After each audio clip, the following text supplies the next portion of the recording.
Como les prometí, vamos a entrar en harina, vamos a analizar en profundidad todo lo que tiene que ver con esa propuesta en materia de vivienda que ha hecho el Partido Popular, sus luces y sus sombras. También lo he criticado mucho en el editorial, porque pues tiene una tufo, si ustedes quieren, intervencionista también por parte en esa propuesta del Partido Popular, pero también tiene cosas buenas. Habla de rebajas de impuestos que, aunque no van en la dirección extraordinariamente correcta, al menos sí que van en la dirección de bajadas de impuestos, que ya de por sí es correcta. Se lo vamos a contar todo con pelos y señales, pero si este fin de semana era el señor Núñez Feijóo quien hacía estos anuncios en materia de vivienda, este lunes el gobierno ha respondido y lo ha hecho en boca de la ministra de Vivienda, Isabel Rodríguez, a quien ha estado siguiendo muy de cerca, en este caso nuestra compañera de los servicios informativos, Leticia Vaquero. Leticia, ¿qué tal? Buenas tardes. Buenas tardes. La ministra ha hecho un discurso plagado de alusiones al intervencionismo en el mercado de la vivienda, como esta. Aprendimos y sufrimos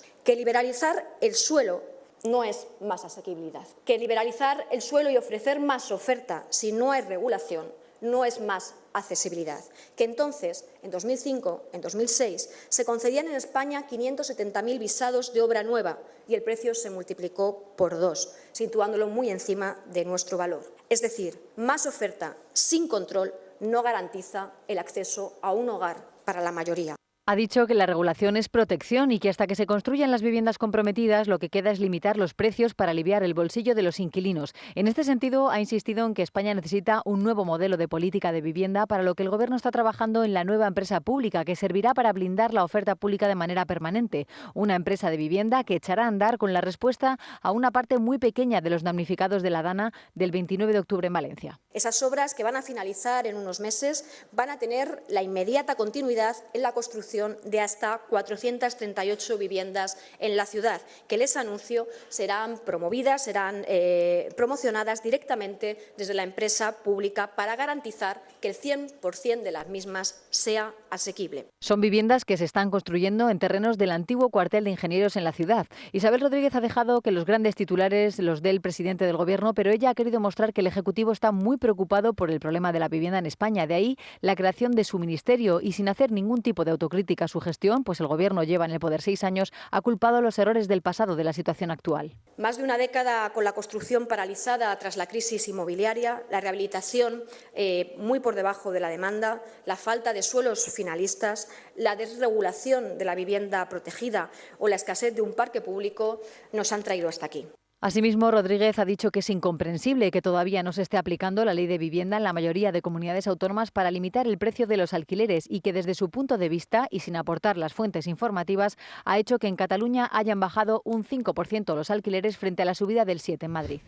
Muchas gracias, Leticia. Tengo ya conmigo a Rubén Folguera. ¿Qué tal, Rubén? Buenas tardes, ¿qué tal? Bien, con ganas de arrancar este análisis a las propuestas que ha dejado este fin de semana el Partido Popular en materia de vivienda, pero solo un comentario previo a la última hora, lo que hemos conocido en el día de hoy, a esas palabras de Isabel Rodríguez, quien señala que esto de liberalizar, esto de que los agentes económicos sean libres para poder solucionar los problemas de la gente no mola, esto no le gusta nada, y además hace una cosa, dice que los efectos de la liberalización del suelo ya los conocemos y que son muy nocivos. A lo que se refiere la señora Isabel Rodríguez es al mantra que siempre pone encima de la izquierda, siempre pone encima de la mesa la izquierda en este país, que es la gran mentira de que el Partido Popular en tiempos de Aznar liberalizó el suelo y que eso trajo como consecuencia la burbuja económica. Que no, señora ministra, que la burbuja que provocó la crisis subprime era una burbuja ocasionada por los bancos y por la laxitud en las políticas monetarias, no porque hubiera una libertad del suelo que se liberalizara y que los agentes económicos con su voracidad y su avaricia rompieran el mercado, que no, que es que además en el 98 no se puso en marcha una ley supuestamente de liberalización del suelo que no liberalizaba ni de lejos el suelo, seguía estando su control en manos de las administraciones públicas, pero es que 2 años después va al Tribunal Constitucional y cercena la mayoría de los principios que ponían en marcha esa ley, con lo cual es mentira que el Partido Popular liberalizara el suelo. Ojalá hubiera liberalizado el suelo en el 98 el Partido Popular. Otro gallo nos hubiera cantado. Ojalá hoy se liberalizara el suelo. Ojalá hoy los agentes económicos pudieran tener libertad para construir donde quisieran, comprando los terrenos, adquiriendo los terrenos para poner obra a disposición de la gente. Y entonces se construiría muchísimo y sobrarían casas. Bueno, pues si sobrasen casas no se construirían más. Los agentes económicos no hacen las cosas para no ganar dinero. Ese es el maravilloso efecto del ánimo del lucro. Que el ánimo de lucro lo que hace es que los empresarios quieran ofrecer cada vez mejores servicios a mejor precio. Como dice Milei constantemente, son benefactores sociales. Y si usted lo que hace es cercenar la libertad para poder hacer negocios, que es lo que supondría liberalizar el suelo, lo que hace es evitar que esos empresarios puedan hacer negocios, puedan hacer mejores servicios a mejor precio, mejores casas a mejor precio. Lo que hace usted es decidir que es usted el que hace el negocio y decide usted el precio, que es lo que significa al final la intervención del suelo. Porque la intervención del suelo a lo que ha llevado a nuestro país es a que sean los ayuntamientos, las diputaciones, en definitiva los políticos, los que decidan dónde se construye y a qué precio. Y de esos polvos, estos lodos. Pero vamos a analizar en profundidad qué es lo que ha dicho el Partido Popular en esa declaración de Asturias. Rubén, vamos a ir punto por punto. Bueno, aunque muchos se pueden agrupar. Sí.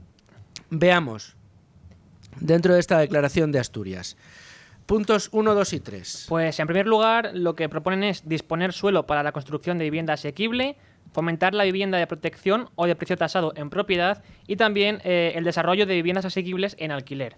Es decir, sí, pongamos suelo a disposición de las constructoras, pero creando un mercado intervenido en el que el precio lo ponga el Estado y no lo ponga el constructor. Eso es, y siempre que la iniciativa emane del propio Estado, de la intervención, nunca del mercado. Dicho de otro modo, casi dibuja la estructura de lo que sería la empresa municipal de vivienda que el señor Sánchez quiere. No sé si sería punto por punto, pero tanto monta tanto. Igual a unos les hace falta tener una figura jurídica propiedad del Estado para poner en marcha estas cosas, o las puedes poner desde el mismo ministerio sin necesidad de crear una empresa. Efectivamente, en esencia podría ser algo muy similar. Luego, por otra parte, también proponen facilitar el acceso a la hipoteca.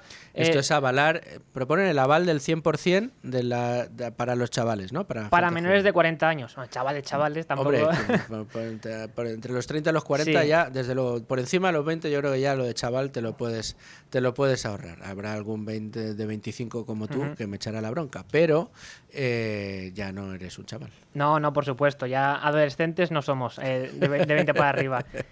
Y de hecho, biológicamente tampoco, esto sería interesante debatirlo. Bueno, vamos a ver, al final esto lo que quiere decir es que el Estado tiene que avalar las hipotecas de los menores de 40 años, de modo y manera que si se produce algún tipo de impago, será el erario público quien tenga que responder ante la falta de pago. Es decir, esos avales los pone en este caso el Estado. Esto no es gratis. No. Esto no es gratis y, de nuevo, implica la necesidad de tener recursos públicos para poder hacer frente a esta necesidad, que, por otro lado, si se solucionaran otra serie de cosas, no sería necesario. Y luego, por otra parte, también lo que mejor se le da al PP es siempre proponer bajadas de impuestos. Otra cosa es que las cumpla.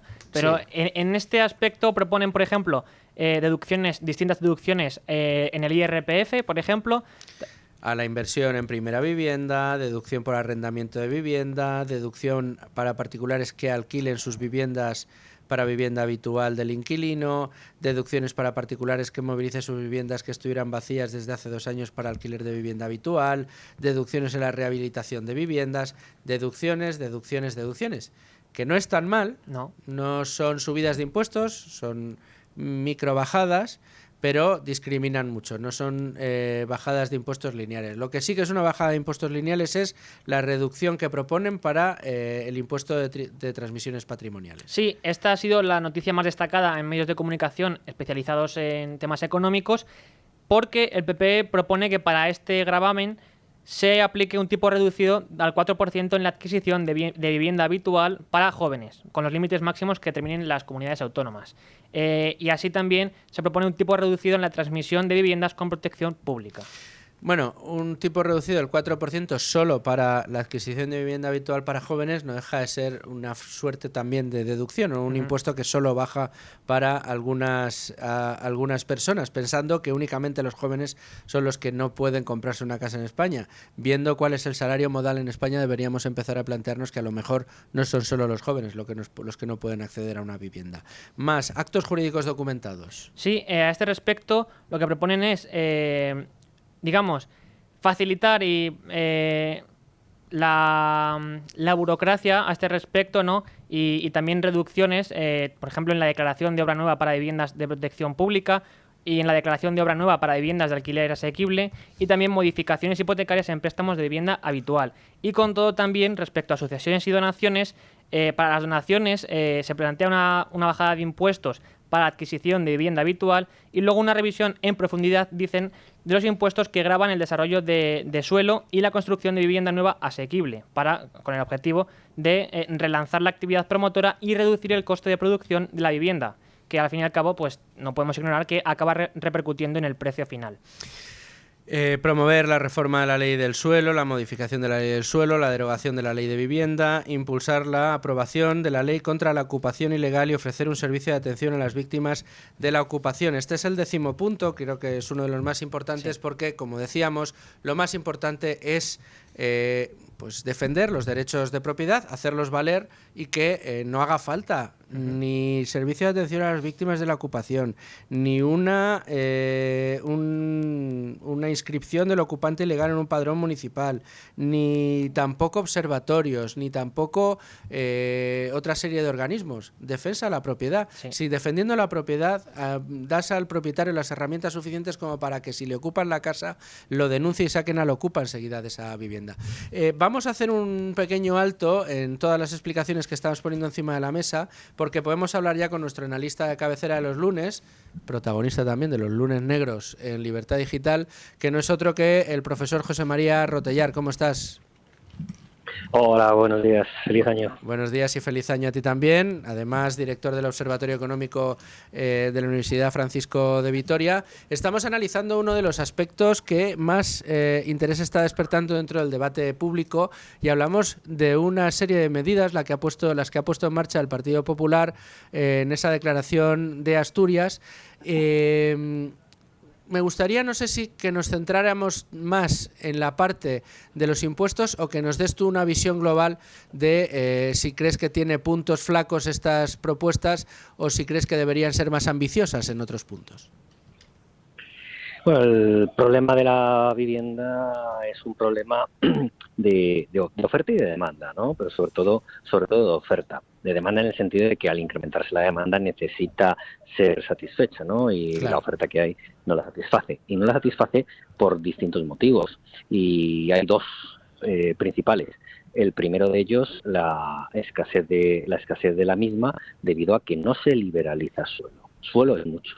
Debe liberalizarse y si ese suelo se liberaliza, la oferta de vivienda aumentará y si aumenta los precios terminarán bajando porque los potenciales compradores decidirán primero dónde pueden comprar y segundo, desde el punto de vista, una vez analizado dónde pueden comprar, dónde prefieren comprar, ¿no? Y podrán establecer sus preferencias de consumidor, ¿no? Y en ese sentido el precio bajará, pero debe haber una liberalización del suelo y movilizar todo ese suelo para que se pueda construir y con eso se podría movilizar muchísimas nuevas viviendas y el precio caería. Y en segundo lugar, debe acabarse con la absurda ley de la vivienda actual, que lo único que hace es empeorar la situación, ¿no? Porque da menos seguridad a los propietarios de vivienda. Hablamos en este punto, desde el punto de vista de los que podrían alquilar la vivienda y la retiran del mercado porque no tienen seguridad jurídica y tampoco desde el punto de vista de la construcción, porque si yo tengo que reservar una parte para viviendas de precio tasado, pues a lo mejor no me interesa tanto o a lo mejor no tengo demanda de personas que fuesen a comprar en una determinada promoción, pues a lo mejor no quieren comprar con esas características ya, ¿no? Con lo cual ahí tenemos otro problema. El intervencionismo en el mercado lo que está está haciendo es perjudicar el acceso a la vivienda también, y eso lo deben tener en cuenta todos los potenciales compradores, especialmente los jóvenes, que son los que más dificultades están teniendo al respecto. Esos dos puntos es el intervencionismo del mercado, en cualquier caso, por no liberalizar suelo y por sacar adelante una ley de vivienda que lo que hace es empeorar la situación, y no sé cuánto más se va a empeorar, porque creo que en estos momentos, o en breve, el presidente del gobierno está añadiendo o va a dar algunas ideas sobre lo que piensa hacer. No sé, todavía no lo he oído, pero si va en la misma dirección del intervencionismo, serán muy malas noticias. En cuanto a la rebaja de impuestos, la telonera que ha tenido José María, que es Isabel Rodríguez, a quien sí hemos podido escuchar ya, que la ha estado siguiendo Leticia Vaquero, ha sido taxativa y clara. La liberalización del suelo nos condujo a un desastre. Aquí hay que hacer intervención, intervención, intervención e intervención. No, si la liberalización del suelo no nos condujo a ningún desastre por el hecho de que no se llevó a cabo. Hubo un intento de liberalización del suelo por parte del gobierno del presidente Aznar. Eso fue recorrido en constitucionalidad por el Partido Socialista, porque y la justicia consideró que invadía competencias autonómicas y por tanto se revirtió. Y por tanto no se ha aplicado, no nos condujo a ningún desastre. Hubo otras muchas cosas que también tienen su base en el intervencionismo, como es el precio del dinero tan laxo que llegó a haber en momentos, y que pudo crear una determinada burbuja también por un mal nivel de concesión que en muchos casos se impulsaba desde la administración. Recordemos la administración Clinton en Estados Unidos, como con Freddie Mac y Fannie Mae, lo que hizo fue rebajar muchas de las barreras que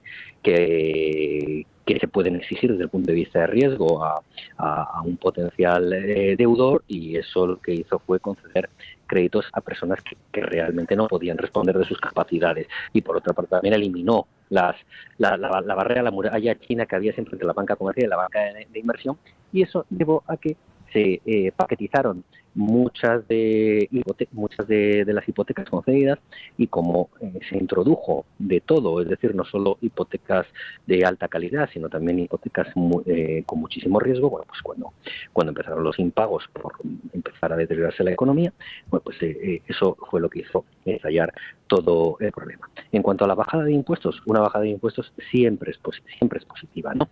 En ese sentido, siempre es verdad que se trataba de mantener un nivel similar en el impuesto de transmisiones junto con el impuesto del valor añadido, para no distorsionar la compra en el mercado nuevo, en el mercado de segunda mano. Pero eso lo hizo estallar por los aires el presidente Rodríguez Zapatero cuando subió el IVA reducido, con el que está agarrado la mayor parte de las viviendas nuevas, y lo llevó a un nivel más elevado, ¿no? Del 8%. A partir de ahí, una vez que llegue una distorsión, pues se puede bajar, y cuanto más se pueda bajar, mejor.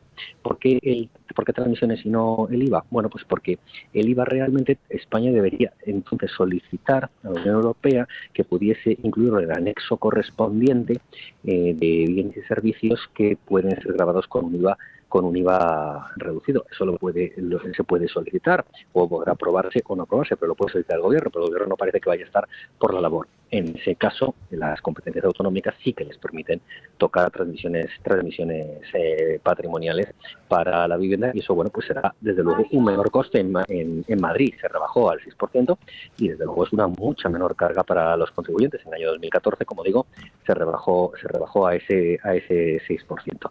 Por tanto, la bajada de impuestos siempre es una muy buena noticia, y eso sí que puede por lo menos aliviar el sobrecoste que impone la administración por ese pago de impuestos. Ahora, eso no soluciona el grueso del problema, pero tampoco está en la mano del PP, en este caso, que está en la oposición, solucionar otro problema, porque eso tiene que ser una medida que pueda salir adelante en las Cortes, y no parece que el gobierno quiera impulsar dicha medida. Y por supuesto, lo que hay que garantizar es el derecho a la propiedad privada. El que si a una persona le ocupan una casa, pueda ser desalojado el ocupante de manera inmediata, en menos de 24 horas, y sin ningún tipo de derecho, porque lo que está haciendo es usurpando una propiedad privada. Y mientras eso no se cambie, desde luego constituirá otro grave problema para movilizar y dinamizar el mercado de la vivienda, en este caso sobre todo el que afecta a la parte del alquiler. José María Rotellar, director del Observatorio Económico de la Universidad Francisco de Vitoria, profesor, amigo de este programa, autor de Los Lunes Negros en Libertad Digital. Muchas gracias, como siempre. Muchas gracias a ustedes. Un abrazo. Y continuamos, Rubén, después de este análisis que nos ha hecho pormenorizado José María y que ha puesto el dedo en la llaga, vamos a contar de una manera un poco esquemática. Hemos visto las propuestas que ha puesto encima de la mesa el Partido Popular, lo hemos analizado con José María Rotellar. Vamos a ver ahora cuál ha sido la evolución que ha tenido el mercado inmobiliario hasta ahora, es decir, por qué cuando decimos que el deterioro del mercado inmobiliario, el deterioro del acceso a la vivienda ha venido de la mano del Partido Socialista en el poder y de las medidas que ha tomado intervencionistas desde que llegó, cosa que no parecen querer reconocer en ningún momento, y cuáles son los ejemplos de medidas económicas tomadas por parte de un gobierno que sí funcionan y que redundan en los objetivos que se supone aquí dicen perseguir. Pues mira, dada la intervención del gobierno de Sánchez en el mercado de la vivienda, tenemos que la oferta de vivienda en los últimos 5 años se ha reducido un 33%, lo cual supone, en alquiler estamos hablando, 220.000 viviendas menos en alquiler, y del mismo modo, en total, en el mercado, la presión sobre el mismo ha aumentado un 600%. Como consecuencia que tenemos que en el mercado del alquiler, el aumento de los precios en el último año, entre diciembre del 23 y diciembre del 24, ha sido del 11,5%, mientras que entre diciembre del 18 y diciembre del 24 ha sido del 35%. Si vamos al mercado de la vivienda en venta, tenemos que el precio de los inmuebles ha aumentado un 36% desde diciembre del 18 y un 11,2% en el último año.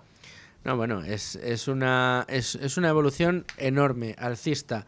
Pero, ¿qué decisiones había tomado el Ejecutivo? O sea, ¿en qué momento se empezó a, meter sus sucias manos dentro del mercado de la vivienda? Aprobando leyes como la Ley de Vivienda y, mucho antes, impulsando la laxitud en la aplicación de las normas con las ocupaciones de vivienda. Eso es. La Ley de Vivienda es el mayor hito, por llamarlo de algún modo, del gobierno en este mercado. Claro, no hay que olvidar que el gobierno está siguiendo esta agenda todavía y para este año 2024 ha limitado al 2,4% el nivel al que se puede renovar las rentas de los alquileres que tienen los propietarios de vivienda. Y claro, esto al fin y al cabo lo que hace es ahondar en los efectos perjudiciales de la intervención del mercado del alquiler. Sin duda alguna. Rubén, si todo lo que ha hecho el gobierno con las subidas de impuestos que ha aplicado, con la persecución de los alquileres turísticos, bueno, ahora dice Isabel Rodríguez que hay que acabar directamente con ellos porque si se acaba con ellos habrá más vivienda en alquiler. Le pronostico una cosa, señora ministra, si usted acaba con la vivienda en alquiler turístico, probablemente se reduzca todavía un poquito más la oferta de vivienda en alquiler. ¿Por qué? Pues porque le está dando a los propietarios nuevas razones para quedarse con el piso vacío y sacarlo a la venta en el mejor de los casos, pero desde luego no ponerlo en alquiler. Porque lo que están haciendo ustedes es tratando de obligar a la gente a hacer lo que ustedes quieran y además no protegiéndolos. Y además diciéndoles que pueden ganar solo lo que ellos dicen que tienen que ganar. Si usted hace esto, aquel que todavía pueda ser libre sobre su propiedad, sobre su vivienda, no la sacará al mercado del alquiler. En cambio, si usted hace lo contrario y le da garantías a la propiedad y le dice que puede hacer con esa vivienda lo que quiera dentro de los marcos de la ley, pasará lo que ha pasado en Argentina. ¿Y qué ha pasado en Argentina? Pues en Argentina lo que ha pasado es que la oferta se ha disparado, la oferta en alquiler se ha disparado y el precio se ha hundido. En un país con una inflación ahora mismo de menos del 3% mensual, pero que venía del 25% mensual. O sea, hablamos de un país en el que la inflación ya es un problema y viene de un problema crónico. Bueno, pues ha conseguido el señor Milei en un año simplemente disparar la oferta casi un 200% en Buenos Aires, un 150, un 170 en el resto del país y solo en Buenos Aires una caída de los precios del 50%.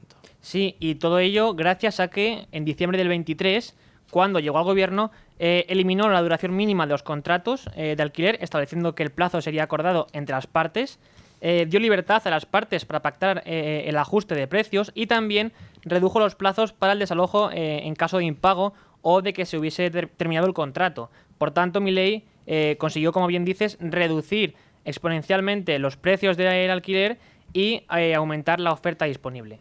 En realidad, al contrario, o sea, aumentando la oferta, sí, permitiendo que aflorasen muchas viviendas que estaban vacías y que no se permitía el alquiler o sus propietarios no la querían poner en alquiler, lo que ha conseguido es bajar de una manera estrepitosa los precios y todo dándole libertad y seguridad a la gente, no teniendo que amenazarla, ni prohibirla, ni dirigirle sobre cómo, a quién y de qué manera tiene que alquilar su vivienda. ¿Por qué? Pues porque si no proteges la propiedad, pasan las cosas que pasan.